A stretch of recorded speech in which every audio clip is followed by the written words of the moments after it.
All right, legacy. This is a very strange episode because of the way it's set up and written.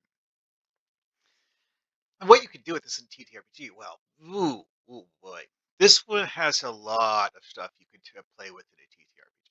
See, the strangest thing about this episode is that it's written as a Tasha Yar episode 3 seasons after they killed her off. Hmm, bold strategy. Obviously, Tasha doesn't really show up in this episode. Instead, we have her younger sister Ishara, who, let's just say that members of the Enterprise D crew don't like Ishara as much as they liked Tasha. Now, this is actually written as an Alien of the Week episode, where the Alien of the Week episode is the natives of Turkana 4, except that the inhabitants of Turkana 4 are, well, it's a human colony world that um had a social collapse and turned into an anarchic state where people are basically fighting over scraps in the devastated ruins of what used to be a Federation colony. So, yeah, this is where Tasha Yar came from, and we're left to wonder. It's like, okay, how did the Federation, who are supposedly so bright and shining and perfect, have this happen to one of their colonies? Because one of one of the few things we know about it is that, like, okay, so we see it in 2367, looking like this. Um, this is back from one of Tasha Yar's experiences when she was still living there and hadn't managed to join Starfleet yet. This is an interesting thing because, like, part of the reason why few citizens escape the planet is that its planet doesn't is kind of cut off, and like very few outsiders bother going there because, like, they renounce ties with the Federation, which means that the Federation's like, okay, fine, you want to live on your own by yourselves, bye, and that's how it stayed for most of the time since the 2330s. Or, well, okay, since 2352, I guess. It's like 2352, things had deteriorated to the point where the local government had fully split into two factions, the coalition and the alliance, which are called that because of the fact that it originally splintered into supposedly dozens of smaller factions who quickly started forming into two groups, the coalition and the alliance. Ishara Yar is with the coalition. Now, this is something that's highly notable, is that the coalition and the alliance don't really um they don't directly control everyone and everything on the planet. Not directly. They control all of the resources between them, but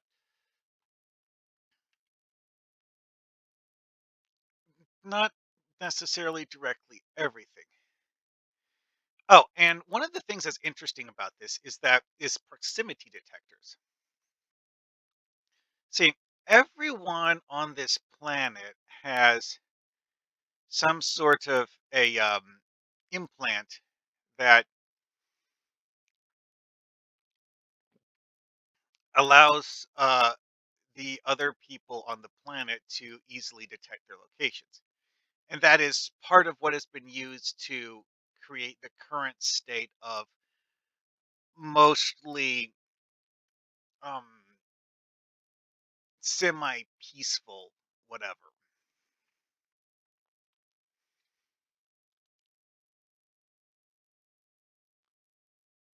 And here is a example of it.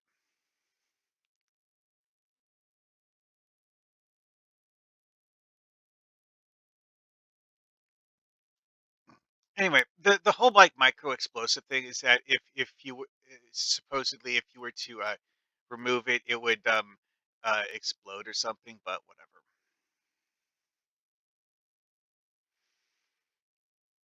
See, this this logic here though is something that I have to wonder. It's like, why did they come up with this? Anyway, though, so the way this thing is set up, using it in a TTRPG, you don't need to put in the proximity detector things. It's an interesting plot development because the fact that to a certain extent it makes sense.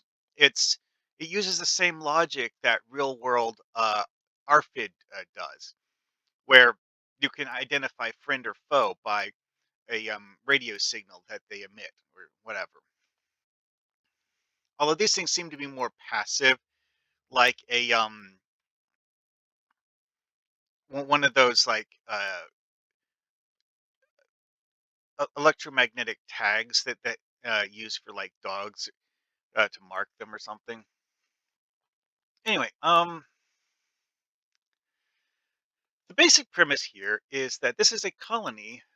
To be quite honest, the only reason this story needed to be humans was because it's connected to Tasha Yar. If you leave out the Tasha Yar connection, you could rewrite the story to be largely the same thing, only with some alien race if you want to. But see, guys, like the reason the players would be here would be akin to the reason why the crew of the Enterprise D comes there. It's like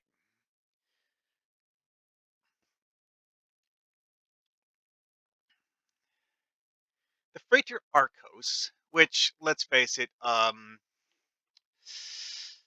that didn't go very well for the Arcos,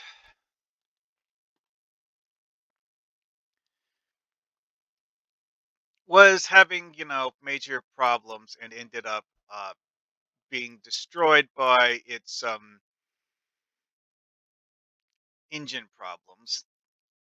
Two of the crew managed to get into an escape pod, but the escape pod ended up on Turkana, where they got captured by the members of the Alliance.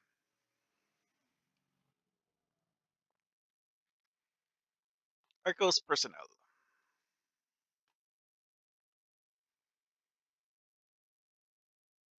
Now, one thing that's noteworthy here is that this was nowhere close to the entire crew of the freighter, just the handful of people that managed to get into an escape pod before it blew up.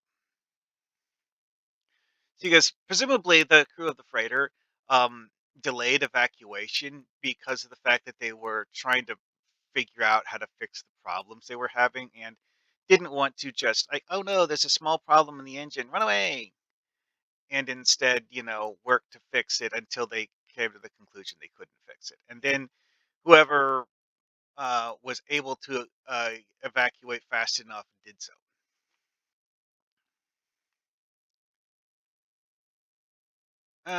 Okay, so the named one is Tansu.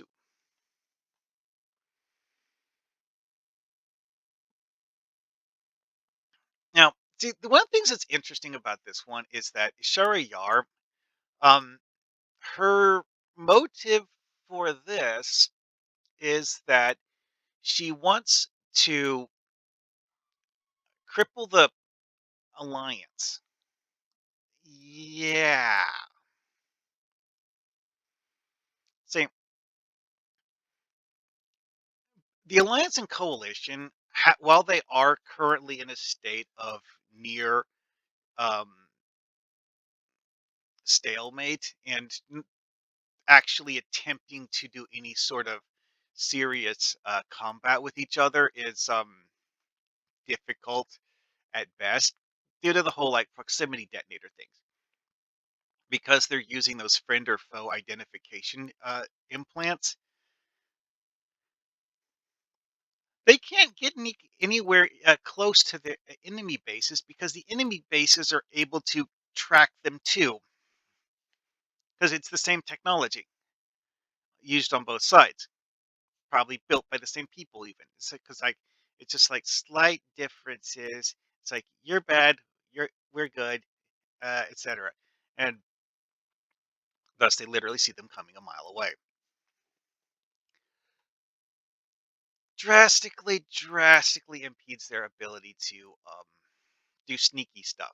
However, the Enterprise D showing up, hey, we have outsiders. We if we trick the outsiders into helping us, we can um, cripple our enemies by using assistance from the outsiders, and it almost worked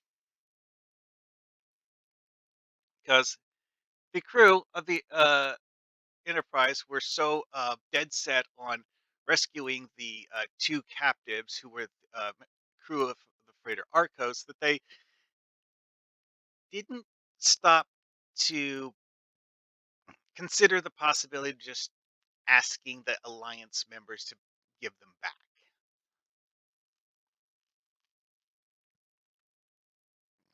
And that turned out to be a major mistake.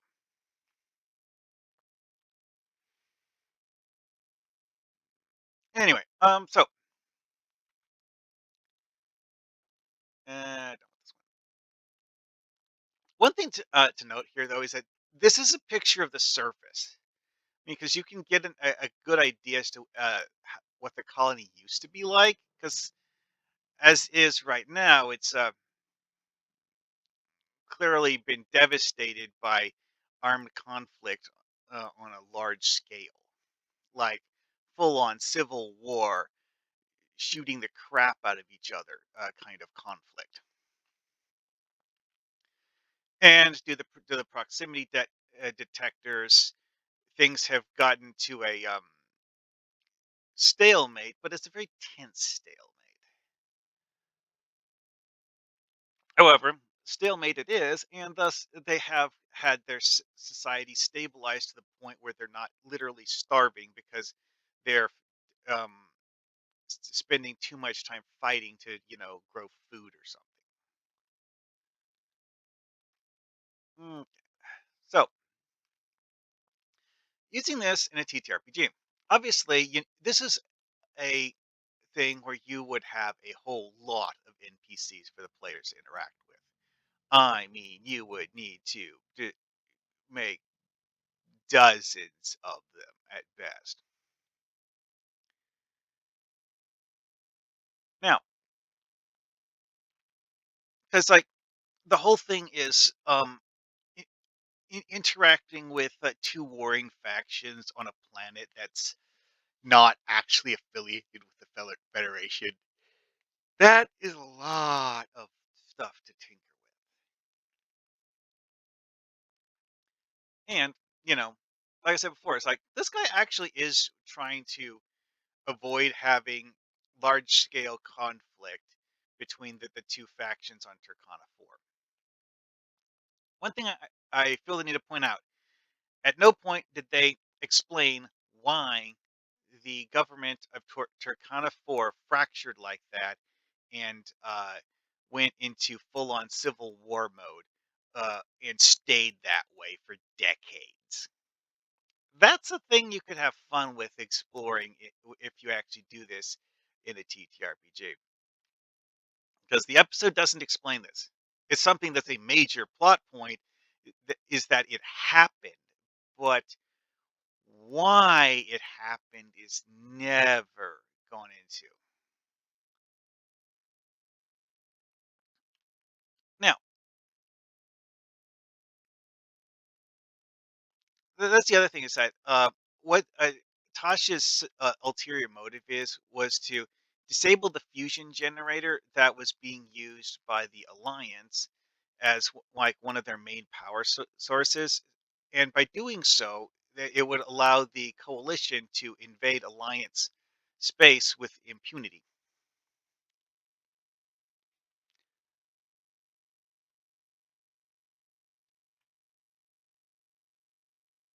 Oh, and also is that at the end of the episode, they basically just like tell Ishara Yar's like, okay, fine, you like being a member of the coalition, you can stay there as a member of the coalition.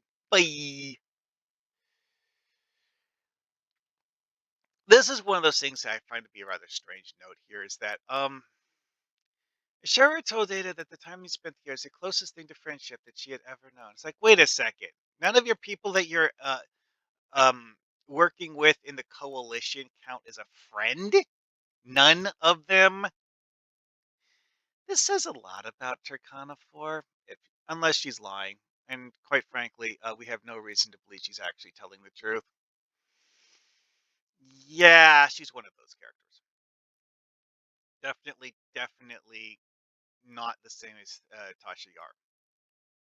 There's actually a big plot point in this, though, is that Ishara is not a Starfleet officer. Ishara does not behave like a Starfleet officer.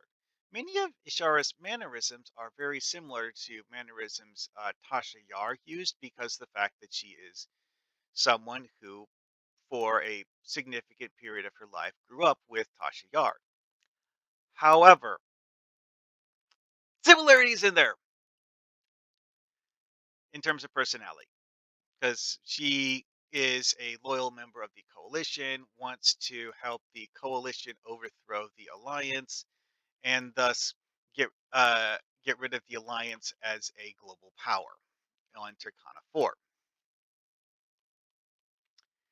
Which, yeah, okay, that brings up another interesting thing about this that you would probably want to keep in mind if you're doing this in a TTRPG. Notice how we haven't mentioned city or region names, just Turkana 4. There's a reason for that, because the episode glosses over several things that are kind of significant.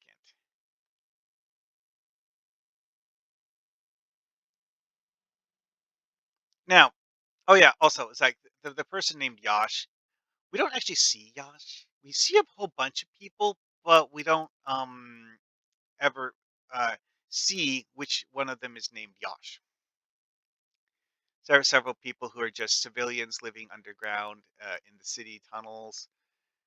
A guy who's identified as a coalition lieutenant, various other coalition members. These are various alliance members, and as you can see, this guy's getting shot. And of course, they mentioned like, oh, well, here's the parents of Natasha and Ishari Yar, and then we have the people who acted as their guardians after Yar's parents got killed. Note how none of these is a named character. Yeah, they don't even give the names of uh, Tasha and Ishara's parents or their guardians. Although they kind of sort of mentioned that the um, guardians only doing that for a few months. Like, wait, what? How old was Tasha when she was left as an orphan? Yeah, they don't actually say that. They do mention that Ishara was very young, like a child, when it happened, though.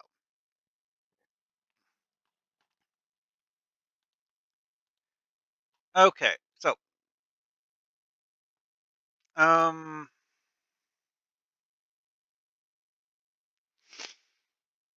oh, right, the Carnelian minefield is something that Picard is a story Picard told to Ishara, because Ishara liked accusing Tasha of being a coward for leaving Turkana.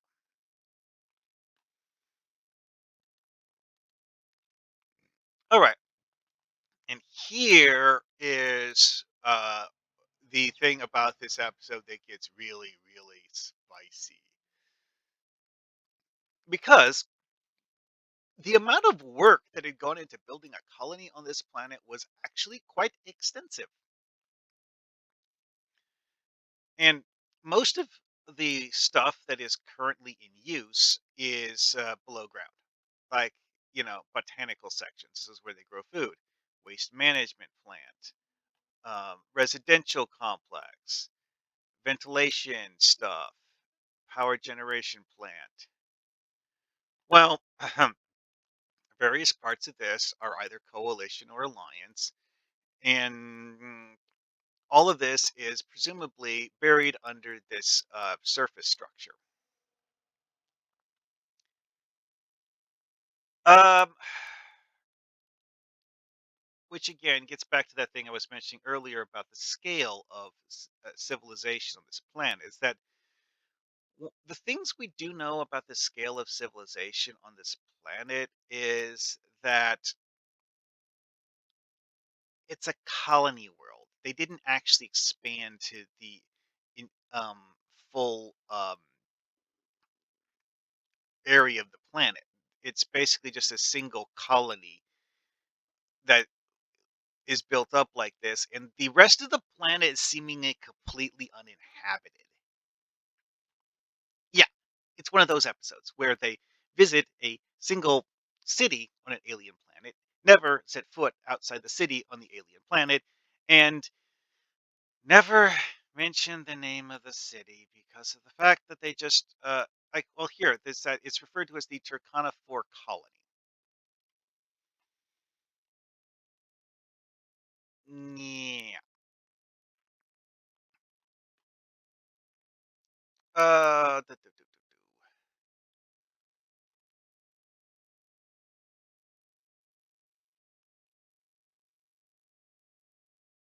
Yeah, this is one of those things. It's like it can't be produced on Turkana 4 because it's made using things that don't exist on Turkana 4.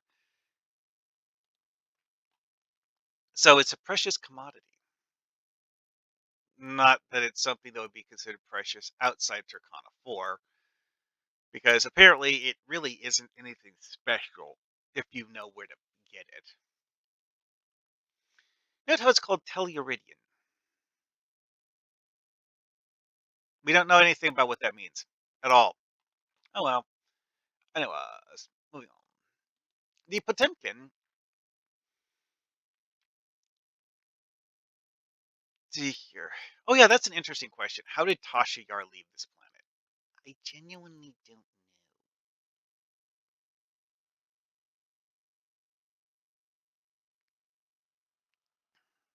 Anyway, oh yeah, that reminds me. One of the things that happens in the episode that's interesting is that part of the reason for bringing up this three-dimensional thing is that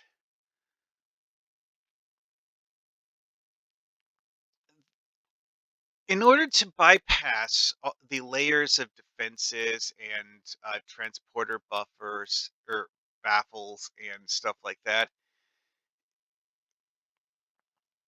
they have the ship's phasers used to drill a hole in the planet's surface to bypass all of that nonsense so that they can actually beam down directly to where they want to go and not have to like fight their way through miles of twisting tunnels.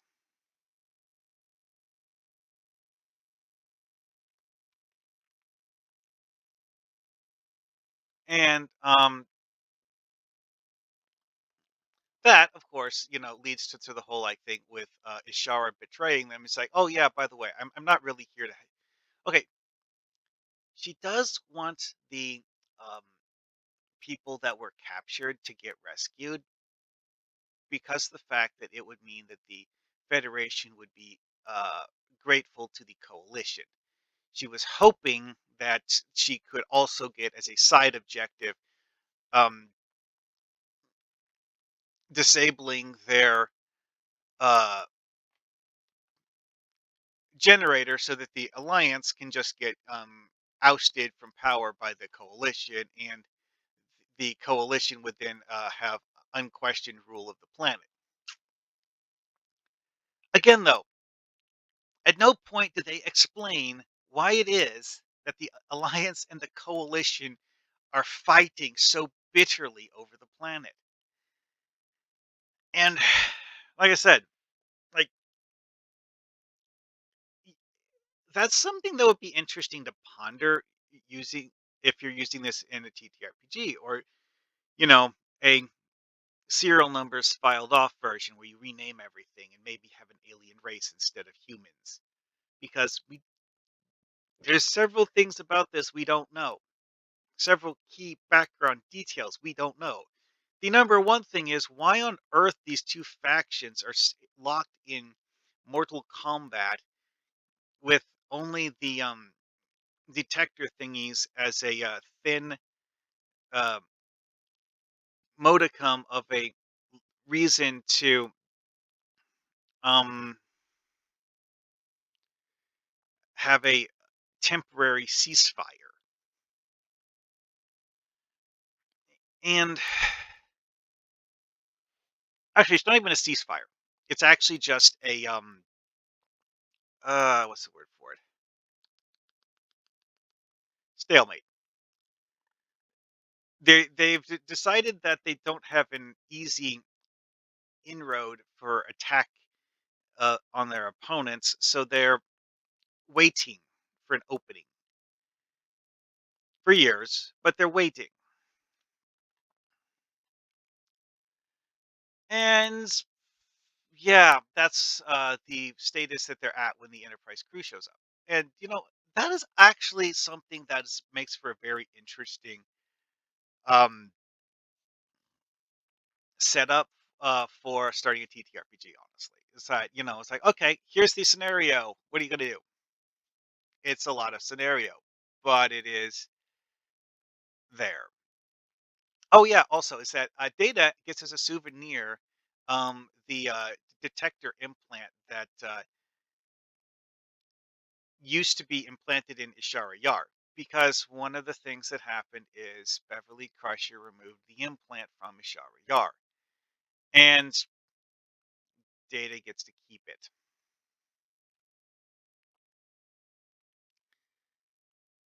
So, um,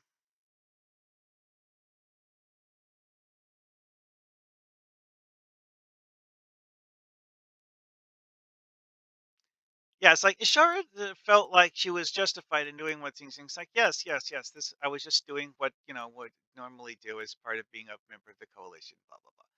Wasn't trying to do evil stuff. I was helping you guys and also advancing the coalition's goals. No harm, no hard feelings about it.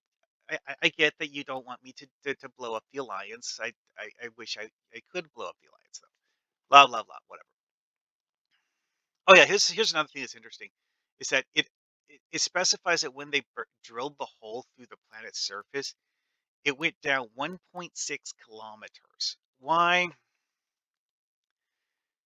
Because apparently, because like this here is the surface level apparently. Okay, and this area here is where they were going to. It's like this is their destination when they were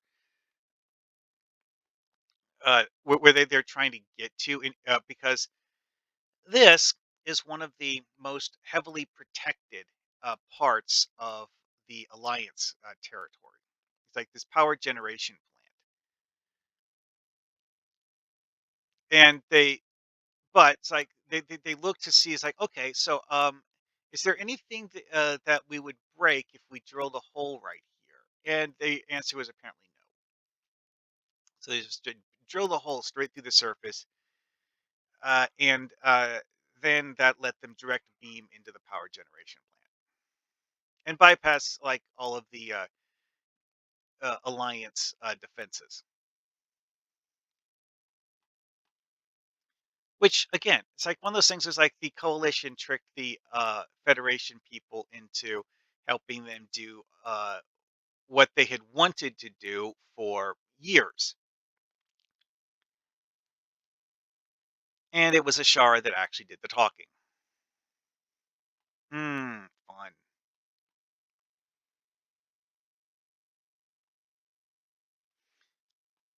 Yeah, it's like having players go with this. There's a lot of stuff you could do with that sort of scenario.